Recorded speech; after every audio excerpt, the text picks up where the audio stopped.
ओम शांति। आज है 29 दिसंबर 2021 के ईश्वरीय महावाक्य। पहले सुनते हैं मुरली के मुख्य पॉइंट्स। बाबा ने कहा, दे दान तो छूटे ग्रहण। अब इन 5 विकारों को छोड़ो। जब तुम रावण की जेल से छूट जाएंगे तो राम राज्य स्थापन हो जाएगा। फिर वहां ये विकार होंगे नहीं। यह है ईश्वरीय दरबार। यहाँ कोई पतित को बैठना नहीं चाहिए, नहीं तो वह एकदम रसातल में चला जाएगा।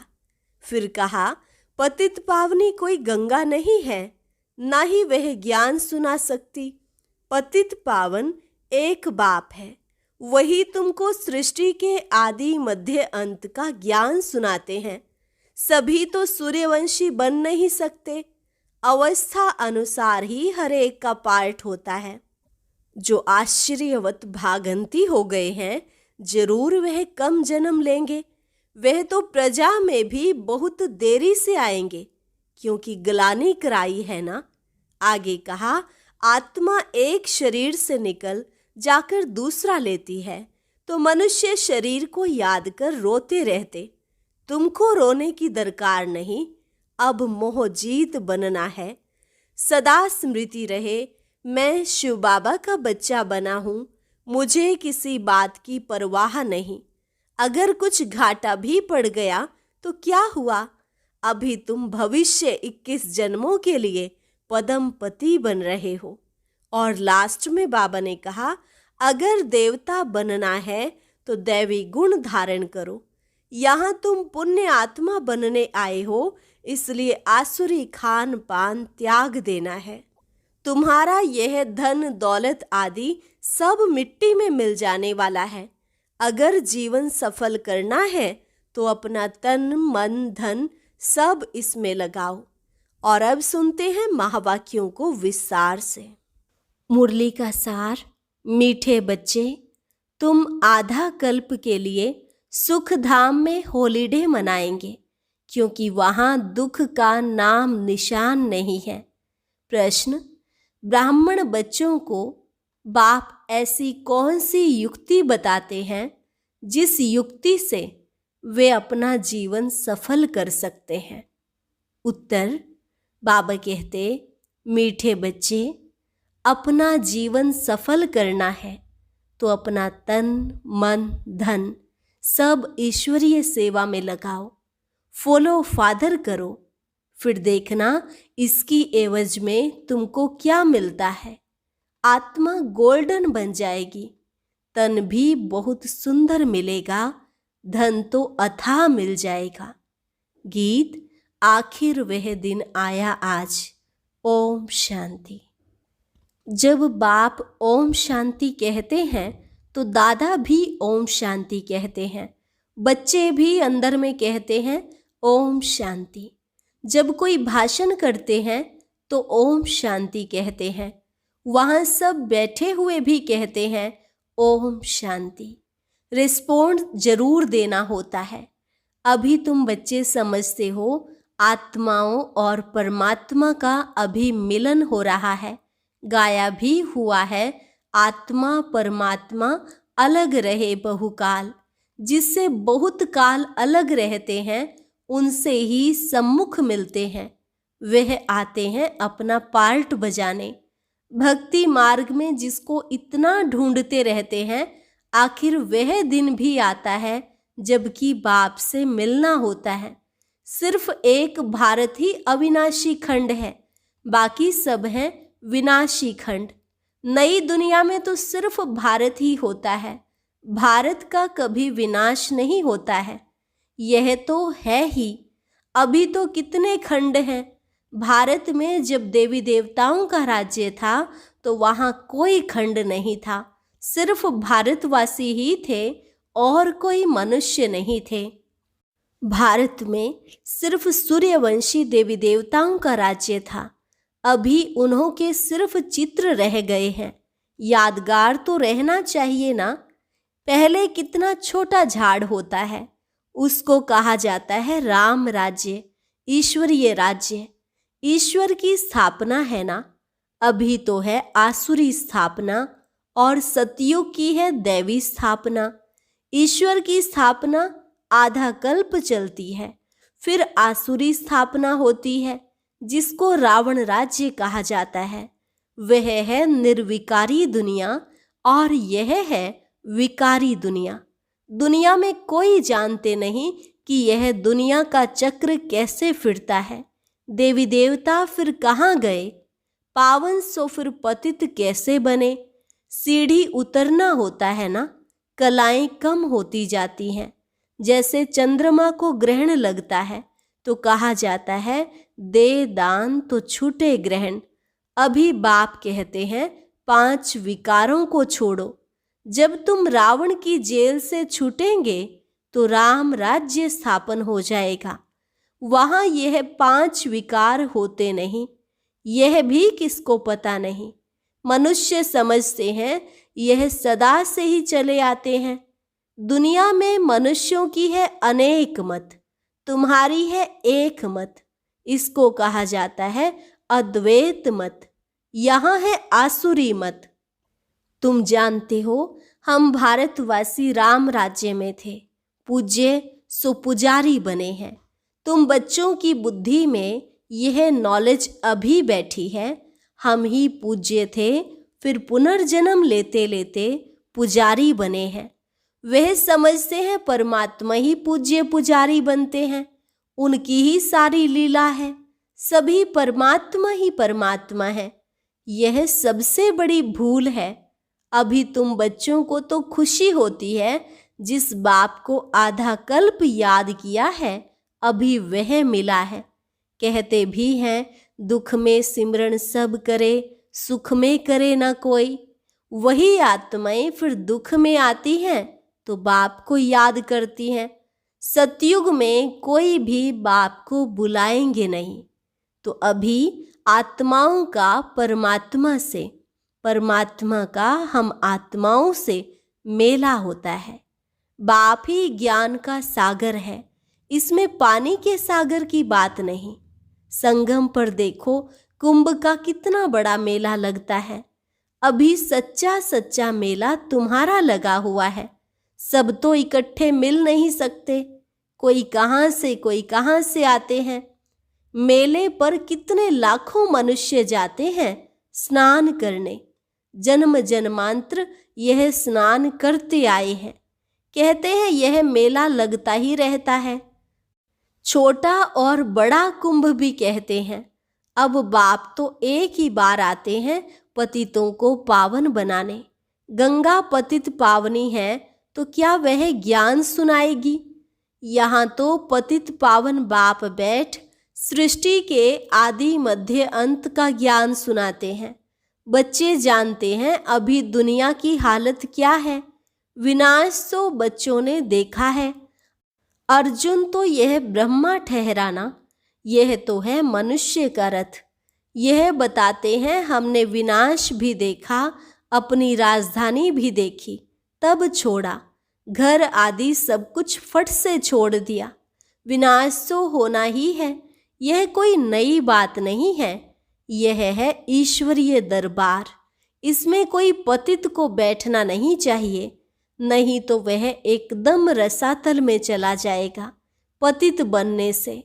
इसलिए पतित को आने का हुक्म ही नहीं है।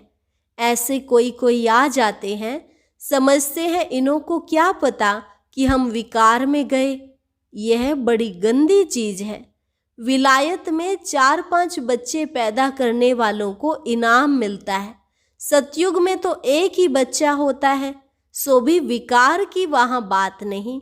वहां तो रावण राज्य ही नहीं, वह है राम राज्य।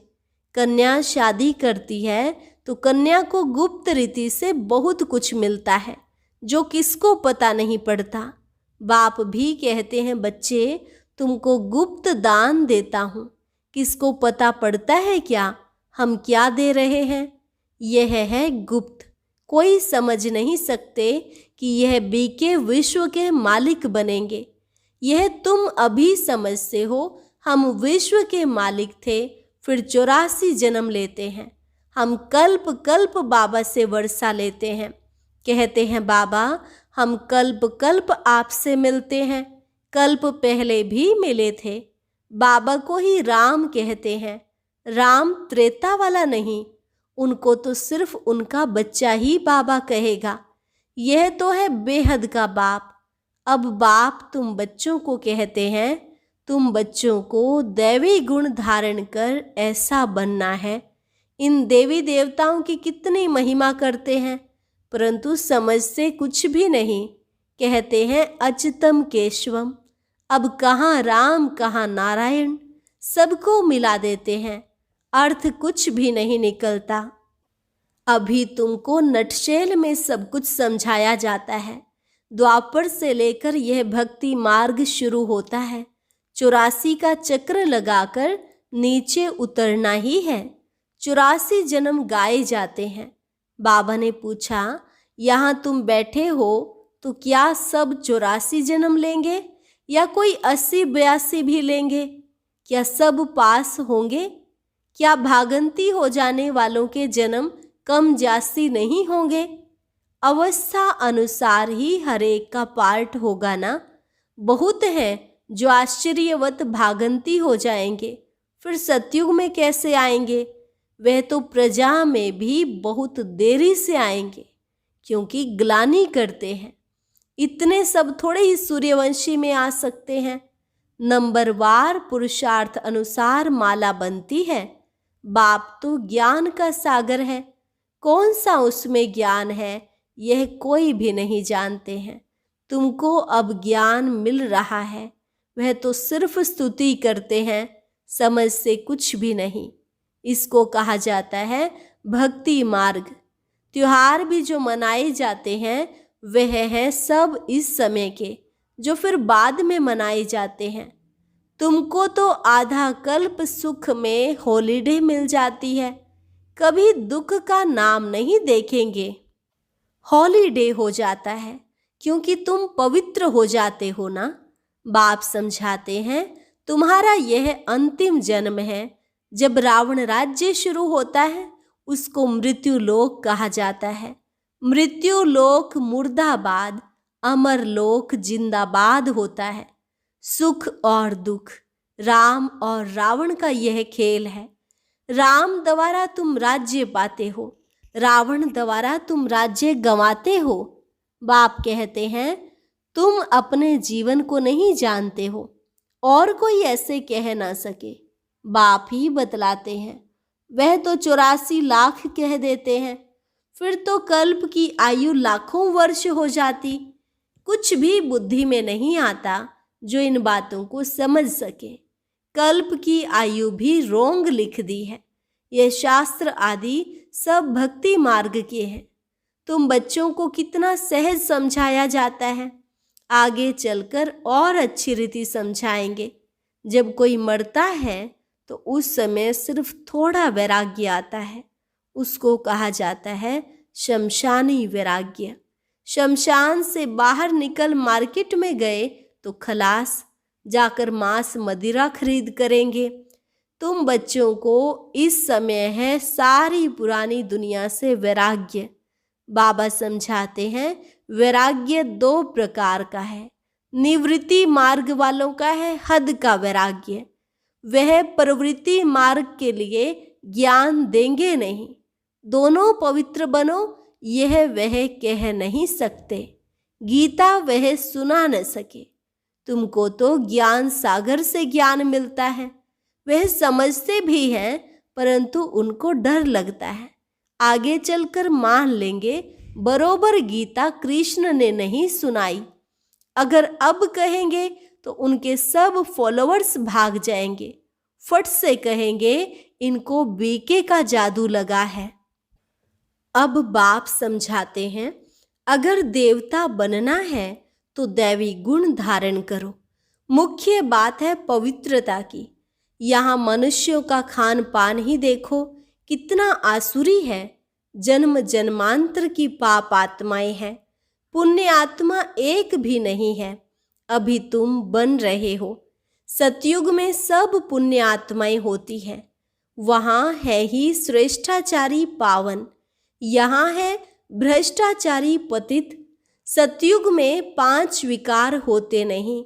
राम राज्य रावण राज्य में कितना फर्क पड़ जाता है।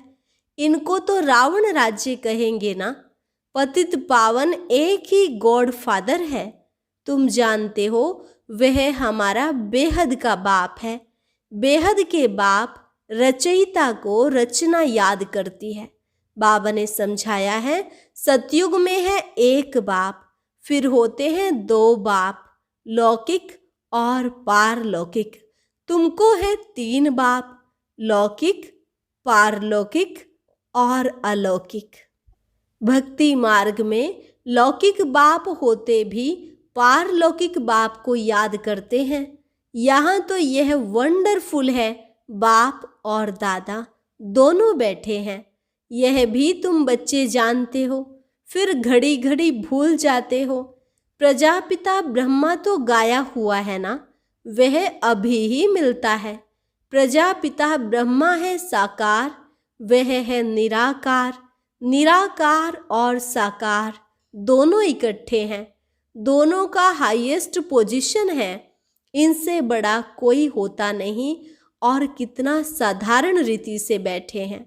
पढ़ाई भी कितनी सहज है बच्चों के लिए। बाप सिर्फ कहते हैं अपने को आत्मा समझो।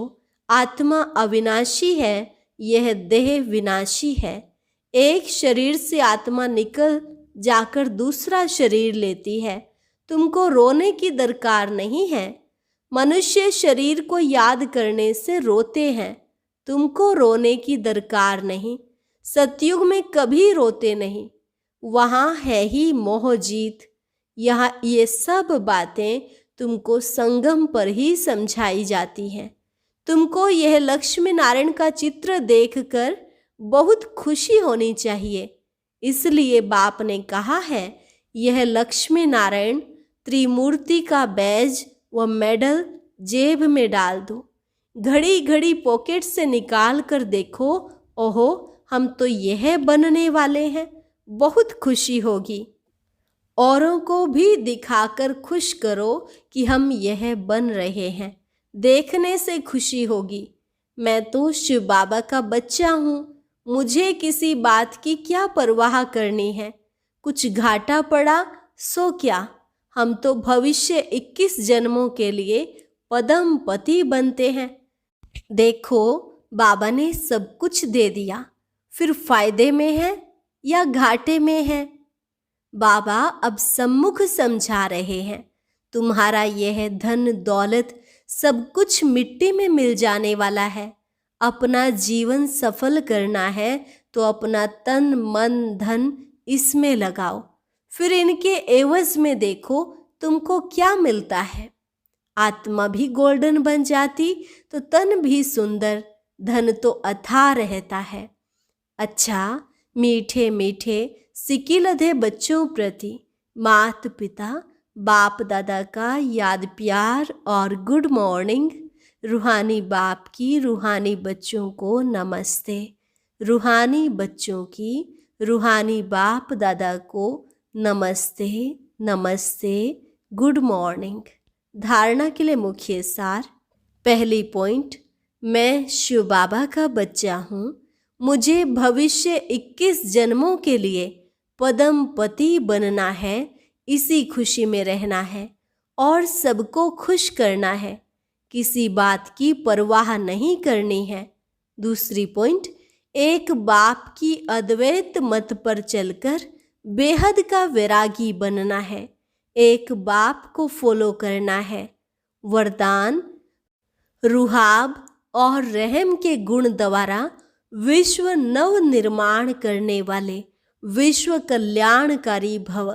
रुहाब और रहम के गुण द्वारा विश्व नव निर्माण करने वाले विश्व कल्याणकारी भव। विश्व कल्याणकारी बनने के लिए मुख्य 2 धारणाएं आवश्यक हैं। एक ईश्वरीय रुहाब और दूसरा रहम। अगर रुहाब और रहम दोनों साथ साथ और समान है तो रूहानियत की स्टेज बन जाती है। तो जब भी कोई कर्तव्य करते हो मुख से शब्द वर्णन करते हो तो चेक करो कि रहम और रुहाब दोनों समान रूप में हैं। शक्तियों के चित्रों में इन दोनों गुणों की समानता दिखाते हैं। इसी के आधार पर विश्व नव निर्माण के निमित्त बन सकते हो। स्लोगन: बाप के प्यार के पीछे व्यर्थ संकल्प न्योछावर कर दो, यही सच्ची कुर्बानी है। बाप के प्यार के पीछे व्यर्थ संकल्प न्योछावर कर दो, यही सच्ची कुर्बानी है। अच्छा, और अब यह एक बहुत अच्छी वीडियो भी जरूर देखें।